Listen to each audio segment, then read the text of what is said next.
Chapitre équations. Correction de l'exercice 86. Il s'agit ici de résoudre des équations qu'on appelle élémentaires. Alors, dans la leçon, je vous ai montré aussi un petit dessin pour bien comprendre. Donc ici, on a x plus 10 égale moins 3. On veut seulement x. Combien fait x si, quand j'ajoute 10, j'obtiens un nombre négatif? Donc déjà, je suis tranquille, x est négatif. Dans la leçon, je vous ai proposé un petit dessin. Je vous ai dit, on peut partir de x, on fait je sais pas quoi, on arrive à moins 3, et puis on va faire dans l'autre sens pour trouver le résultat. Alors on part d'un nombre x qu'on ne connaît pas, on fait plus 10, on arrive à moins 3. Je pars dans l'autre sens, donc je fais l'opération inverse d'ajouter 10, c'est enlever 10. Et je vais trouver x. Moins 3, moins 10, ça fait moins 13. X égale moins 13. J'ai oublié le moins en écrivant. Voilà, x égale moins 13. Concrètement, comment est-ce que j'écris ça? Eh bien, j'écris x plus 10, un petit espace, égale moins 3. Si on pense à la balance, vous savez, j'ai un plateau comme ça, et puis accroché à un fléau. Là, j'ai le deuxième plateau qui tient avec des chaînes, voilà. Donc ici, j'ai x plus 10. Ici, j'ai moins 3. Le plateau est en équilibre. Qu'est-ce qu'il faut que je fasse? Bien, j'ai le poids plus 10 qui n'est pas à la bonne place. Je vais rajouter plus 10. Enfin, il faut que je fasse moins 10 pour enlever ce poids-là. Je dois enlever un poids de 10, ben, j'enlève 10. J'enlève un poids de 10, ben, j'enlève un poids de 10. Donc, et je le mets de l'autre côté. Ce que je fais d'un côté de la balance, je dois le faire de l'autre la même chose parce que sinon c'est pas équilibré. Donc ici, j'écris x plus 10 moins 10 égale moins 3 moins 10. Et je vais avoir x égale moins 3 moins 10, x égale moins 13. Voilà. Concrètement, sur votre cahier, vous avez quoi? Ben, vous avez ça. Voilà. Sur votre cahier, vous avez ça.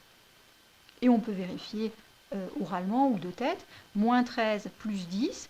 Je perds 13, je gagne 10. J'ai plus perdu que gagné. L'écart entre 13 et 10 est de 3. J'ai perdu 3. Ça marche, je ne me suis pas trompée. Je vais faire un peu la même chose avec l'équation D. 5x égale 24. Je vais refaire mon petit dessin pour bien comprendre parce que comme vous avez lu la leçon, je vais être sûre que vous avez bien compris ces petits dessins. Je pars de x, j'arrive à 24. Et puis je vais repartir dans le sens inverse après. Mais comment est-ce que j'ai fait pour, partant de x, arriver à 24? Ben, j'ai multiplié par 5. J'ai 5x égale 24. Donc ici, j'ai fait fois 5. Donc pour partir de 24, arriver à x, ben, je divise par 5. Tout simplement. Donc, j'arrive à combien? Ben, j'arrive à 24 divisé par 5.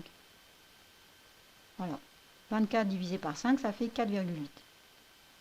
Concrètement, est-ce que ça, je le fais dans la résolution d'équation? Non. Pareil, je peux voir avec les plateaux. Donc, j'ai un plateau suspendu avec des chaînes, la toc, sur un fléau. Je suis à l'équilibre. Ah ben, si mon plateau est troué, c'est dommage. Je suis à l'équilibre. Ici, j'ai 5x. Ici, j'ai 24.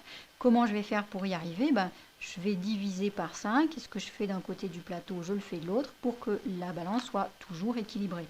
Concrètement, ça, je ne le dessine pas. Qu'est-ce que j'écris sur mon cahier? Petit d. 5x égale 24. Je divise par 5 d'un côté et de l'autre. Et je trouve x égale 24 divisé par 5, c'est-à-dire x égale 4,8. J'avais 5 fois x, je veux 5 et x sont liés par une multiplication, je les sépare avec une division, comme ici x et 10 étaient liés par une addition et je les ai séparés avec une soustraction. Donc voilà, j'espère que vous avez bien compris. Résoudre une équation, c'est trouver le x qui convient, qui fait que l'égalité est vraie. Et comment est-ce qu'on fait? Bien, on va chercher à chaque fois à revenir sur nos pas, à trouver l'opération inverse. Donc bien réfléchir, qu'est-ce qui lie le nombre qu'on cherche et le nombre à côté? Est-ce que c'est une addition? Est-ce que c'est une soustraction, une multiplication ou une division? Et on fera l'opération inverse pour trouver. Bon, je pense que là c'est clair. Donc, bon entraînement, bonne continuation. Et merci d'avoir suivi cette vidéo.